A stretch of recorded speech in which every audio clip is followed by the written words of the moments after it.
Selamat pagi untuk Abraham IPA. Apa kabarnya? Teacher harap semua di dalam keadaan yang sehat. Sebelum kita memulai pelajaran kita, mari kita berdoa di dalam hati kita masing-masing. Doa dimulai.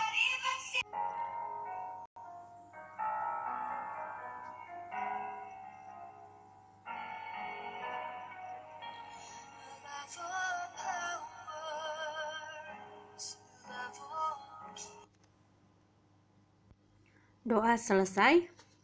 Nah, materi pertama kita untuk semester ini adalah mengenai pertumbuhan dan perkembangan pada makhluk hidup.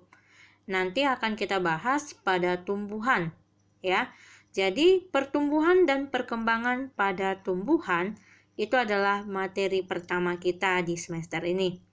Nah, pada gambar ini kalian sudah melihat ada di sini biji, kemudian bertumbuh dan berkembang menjadi tumbuhan baru. Begitu juga dengan kupu-kupu yang melakukan metamorfosis. Kita akan bahas apa pertumbuhan dan perkembangan itu terlebih dahulu. Oke, perhatikan di sini. Pertumbuhan dan perkembangan pada makhluk hidup itu ada kesamaannya. Kesamaannya yaitu terjadi secara beriringan. Ketika pertumbuhan terjadi, maka perkembangan terjadi. Seperti itu. Nah, namun dia memiliki perbedaan. Apa bedanya? Perhatikan. Di sebelah kiri, pertumbuhan itu merupakan pertambahan jumlah sel atau jumlah selnya bertambah, massa selnya bertambah, volume selnya bertambah. Pertumbuhan juga bersifat irreversible atau tidak dapat balik. Jadi, contoh dari pertumbuhan itu adalah bertambah tinggi suatu makhluk hidup seperti tambah tinggi pohon atau tambah tingginya manusia. Sehingga disebutlah dia bersifat kuantitatif atau dapat diukur.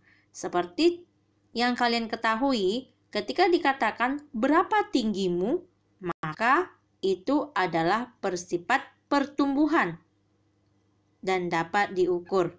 Nah, untuk tumbuhan, ada alat ukurnya disebut dengan auxanometer.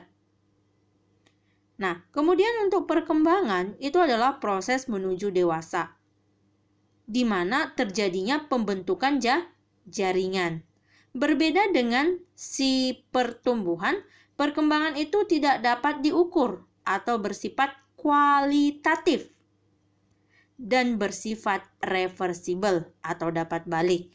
Jadi, kalian sudah lihat perbedaan keduanya antara pertumbuhan dan perkembangan. Kalau pertumbuhan tadi contohnya adalah pertambahan tinggi, untuk perkembangan sendiri contohnya itu adalah semakin dewasa atau terbentuknya organ-organ generatif atau aktifnya organ reproduksi generatif. Oke, bisa ya? Nah, kita akan membahas tentang pertumbuhan pada tumbuhan. Untuk tumbuhan sendiri, ada dua jenis pertumbuhannya. Yang pertama adalah pertumbuhan primer, dan yang kedua adalah pertumbuhan sekunder. Perhatikan. Pertumbuhan primer itu adalah hasil aktivitas pembelahan sel-sel jaringan meristem primer. Nah, di kelas 2 atau Isaac kita udah belajar apa itu meristem primer. Iya kan? Meristem primer. Nah, jadi pertumbuhan primer ini berlangsung pada embrio dan bagian ujung-ujung tumbuhan, seperti ujung akar atau batang. Nah, berarti di sini yang berfungsi adalah meristem apikal. Nah, perubahan yang dapat terlihat karena adanya pertumbuhan primer adalah tanaman menjadi lebih panjang atau lebih tinggi. Jadi, primer itu adalah pertumbuhan ke atas, dipengaruhi oleh meristem primer seperti meristem apikal. Bisa ya? Nah, contohnya kalau tumbuhan ke atas tumbuhnya atau akar tumbuh ke bawah makin panjang, itu disebut pertumbuhan primer. Nah, teacher Sudah pernah ajar ini waktu Isaac juga. Jadi ini adalah suatu review. Selanjutnya pertumbuhan sekunder. Apa itu? Pertumbuhan sekunder adalah merupakan hasil aktivitas sel-sel jaringan meristem sekunder. Apa itu meristem sekunder? Ya, yaitu kambium. Yang mana kambium itu akan mempengaruhi pertumbuhan ke samping. Dan hanya ditemukan oleh tumbuhan di dikotil atau gymnospermae. Apa itu gymnospermae? Ya, gymnospermae sendiri adalah berbiji terbuka. Bagus. Nah, akibat pertumbuhan ini, maka tumbuhan akan membesar atau melebar. Sampai di sini paham keduanya? Oke, bagus. Selanjutnya, nah, fase atau pertumbuhan dari tanaman tersebut dimulai dari proses perkecambahan. Jadi perkecambahan adalah tahap awal di mana terjadinya proses dari hilangnya dormansi atau masa tidur dari biji tersebut. Nah, awal daripada perkecambahan dimulai dari masuknya air atau diserapnya air atau dikenal dengan imbibisi yang terjadi pada biji tersebut. Jadi perhatikan ada urutan atau proses perkecambahan. Yang pertama adalah masuknya air ke dalam biji melalui proses imbibisi. Makanya ketika misalnya seseorang mau menanam sesuatu dari biji, bijinya pertama direndam agar proses pertumbuhannya lebih cepat atau bijinya disiram. Ketika biji tersebut kemasukan air atau disebut imbibisi, maka proses perkecambahan pun akan dimulai. Yang kedua, aktifnya enzim-enzim untuk proses metabolisme. Jadi, ketika air masuk, maka enzim-enzim akan aktif. Nah, di mana enzim itu akan membongkar cadangan makanan pada kotiledon. Nanti kita akan lihat bagian-bagian biji.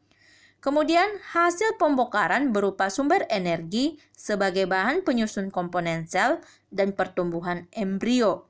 Nah, ketika sudah dibongkar, maka cadangan makanan pun akan ada. Kemudian hasil pembongkarannya tersebut akan membuat embrio itu bisa bertumbuh. Kita dapat bertumbuh karena ada makanan. Seperti itu juga pada biji. Nah, kemudian embrio tersebut pun akan tumbuh dan berkembang. Sudah tahu ya apa beda tumbuh dan berkembang? Ya, itu dia proses dari perkecambahan. Oke, sebelum kita lihat tipe-tipe dari perkecambahan, kalian harus tahu apa itu yang disebut dengan bagian-bagian daripada biji. Nah, kita tahu biji itu ada dua jenis. Ada yang disebut dengan dikotil dan ada yang disebut dengan monokotil. Oke, perhatikan di sini. Ini kulit biji atau disebut testa. Fungsinya apa? Seperti kulit kita, melindungi bagian dalam. Nah, kemudian ini plumula atau dikenal dengan bakal daun atau calon daun. Jadi dia yang akan pertama tumbuh yang membentuk daun. Nah, kemudian ada lagi yang ini, radikula. Apa itu radikula, Cer? Radikula adalah bakal atau calon akar. Yang pertama masuk ke bawah dan menembus, itu namanya radikula. Nah, selanjutnya apa lagi? Ada kotiledon atau keping biji. Nah, disinilah yang akan tersimpan endosperm atau disebut dengan cadangan makanan. Nah, selanjutnya adalah epikotil. Apa itu epikotil? Epikotil adalah epikotil itu sendiri. Ya, epikotil itu sendiri yang ini adalah batang yang akan tumbuh di atas kotiledon. Jadi, pasti plumula berada di epikotil. Itu udah pasti. Karena epikotil sendiri berada di bagian atas kotiledon yang akan tumbuh ke atas yang akan menjadi batang dan daun. Nah, selanjutnya ada hipokotil. Hipo, bawah. Apa itu lagi hipokotil? Itu adalah bagian batang yang tumbuh di bawah kotiledon, ya, ini kotiledon, dan akan tumbuh menjadi akar. Jadi radikula itu berada di hipokotil dan berada di bawah kotiledon, sedangkan epikotil terdapat plumula dan berada di atas kotiledon. Nah, itu untuk bagian-bagiannya. Nah, kalau di sini nama lain kotiledon juga scutellum. Nah, endosperm itu seperti yang kita pelajari yang namanya pembuahan ganda, itu adalah hasil dari penyatuan antara bagian-bagian biji. Nah, mungkin itu aja. Nah, selanjutnya kita akan lihat fase atau jenis dari perkecambahan. Jadi perkecambahan itu dibagi menjadi dua. Ada epigel, ya, epigel, bukan epikotil ya, berbeda. Jadi epikotil itu tadi calon batang yang tumbuh ke atas. Nah, epigel ini adalah perkecambahan yang terjadi karena pembentukan ruas batang di bawah daun lembaga atau hipokotil, sehingga mengakibatkan daun lembaga dan kotiledon terangkat ke atas. Nah, ini contohnya bisa kita dapatkan pada kacang kedelai, kacang buncis. Paham ya maksudnya? Nah, jadi di sini perhatikan ini biji. Di atas ini ada radikula, di bawah ini ada radikula, kemudian di radikula itu tumbuh di hipokotil. Nah, jadi perkecambahan epigel ini terjadi karena yang pertama tumbuh itu adalah si hipokotil. Ketika hipokotil tumbuh, oke. Nah, akhirnya kotiledonnya itu terdesak ke atas. Nah, sehingga mengakibatkan daun lembaga atau kotiledon naik. Nah, jadi perhatikan nih. Si hipokotil dan radikula tumbuh ke bawah pertama kali. Nah, dia manjang pertama kali sehingga kotiledonnya terangkat ke atas. Jadi kotiledon nih nampak di atas. Jadi dia tumbuh di atas permukaan tanah.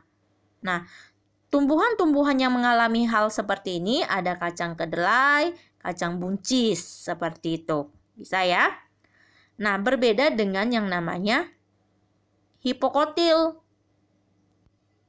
Hipokotil itu yang pertama tumbuh bukan hipogel itu yang pertama tumbuh bukan hipokotilnya, tapi sebaliknya, epikotilnya yang duluan tumbuh. Jadi perhatikan, epikotil tumbuh pertama kali. Nah, ini epikotil tumbuh pertama kali dan menyusullah si hipokotil. Nah, karena epikotilnya tumbuh pertama sekali, maka hipokotilnya tidak akan mendesak si kotiledon naik ke atas. Maka kotiledonnya akan tetap tertanam di bawah. Maka disebutlah ini pertumbuhan hipogel. Atau bisa kita dapatkan pada biji jagung. Jadi sudah paham ya, Kak? Jadi bisa diingat dengan gampang. Oh, kalau epigel yang tumbuh pertama hipokotil. Berbalik ya, hipokotil. Itu calon batang yang tumbuh ke bawah. Nah, jadi karena hipokotil tumbuh pertama, maka dia akan mendesak kotiledon naik ke atas, epi atas. Jadi kotiledon nampak di atas, maka itu disebut epigel. Sedangkan hipogel yang pertama tumbuh kebalikannya, epikotil. Bagus. Jadi epikotil tumbuh duluan, maka akan membuat si kotiledon tetap tertanam di bawah. Paham sampai di sini? Oke, cukup bagus ya. Dan teacher harap masih mengerti. Oke, selanjutnya kita akan masuk ke pertumbuhan akar. Nah, perhatikan, ini adalah akar. Sebelumnya, waktu kita belajar tentang jaringan, kita sudah belajar tentang akar. Begitu juga belajar tentang organ. Ini ada pada bagian tumbuhan. Nah, akar itu sendiri fungsinya sudah tahu ya. Sebagai menyerap air dan unsur hara dari tanah. Nah, perhatikan gambar akar berikut. Jadi ada tudung akar, ada 3 zona. Zona pematangan, zona pemanjangan, dan zona pembelahan. Sudah? Nah, tudung akar atau disebut dengan kaliptra, ya, nama lainnya kaliptra. Fungsinya apa? Fungsinya adalah untuk melindungi ujung akar. Jadi tudung akar berada di bagian luar ujung akar. Melindungi ujung akar ketika menembus tanah. Nah, kemudian kita masuk ke daerah zona pematangan. Zona pematangan atau dikenal dengan zona diferensiasi. Apa itu diferensiasi? Diferensiasi adalah perubahan fungsi. Ini namanya diferen. Oke, bisa lah ya ditulis. Nah, kenapa disebut diferensiasi? Karena di sini terdapat yang namanya bagian-bagian atau epidermis yang sudah terspesialisasi. Nah, contohnya apa? Ini epidermis terspesialisasi menjadi rambut-rambut akar. Nah, ini sudah kita pelajari ya. Diferensiasi daripada epidermis, contohnya rambut-rambut akar. Nah, jadi daerah diferensiasi ini terletak di bagian akhir akar bercampur dengan daerah pemanjangan. Dan diferensiasi ini merupakan daerah yang terspesialisasi struktur dan fungsinya. Bisa ya? Nah, selanjutnya adalah daerah pemanjangan. Nah, daerah pemanjangan ini terletak di belakang daerah meristem. Sel-sel di daerah pemanjangan membelah menjadi lebih lambat. Sel-selnya relatif lebih tahan terhadap kerusakan yang disebabkan oleh zat-zat kimia dibanding daerah-daerah yang lainnya. Jadi dia lebih tahan terhadap kerusakan dibanding daerah lainnya. Nah, sel di daerah pemanjangan ini juga berfungsi untuk menyimpan makanan. Dan sel pemanjangan lebih dari 9 kali panjangnya dari sel-sel mula-mula. Pemanjangan sel berperan penting untuk menekan ujung akar, termasuk meristem agar akar memanjang. Jadi sebenarnya kenapa akar memanjang itu pengaruh dari zona pemanjangan. Ya. Dan yang terakhir lihat adalah zona pembelahan atau disebut dengan zona meristem. Daerah ini terletak di belakang tudung akar dan memiliki bagian terbanyak atau jaringan terbanyak adalah meristem apikal. Nah, kemudian daerah ini akan membelah dan menghasilkan sel-sel meristem primer dan menggantikan tudung akar yang rusak. Jadi, ketika misalnya tudung akarnya rusak, jadi dia rusak seutuhnya ujung akar. Enggak. Jadi, meristem apikal akan menggantinya menjadi tudung akar kembali. Seperti itu. Nah, ini adalah bagian daripada akar. Jadi penting kalian tahu bahwa zona pertumbuhan akar ada 3, yaitu pematangan, pemanjangan, dan pembelahan. Nah, pada ujungnya, ujung akar terdapat pelindung akar yang namanya tudung akar. Jadi, ini materi kita untuk hari ini. Teacher harap ketika kamu tidak paham, silahkan tanya ke teacher. Sekian dan terima kasih. Shalom.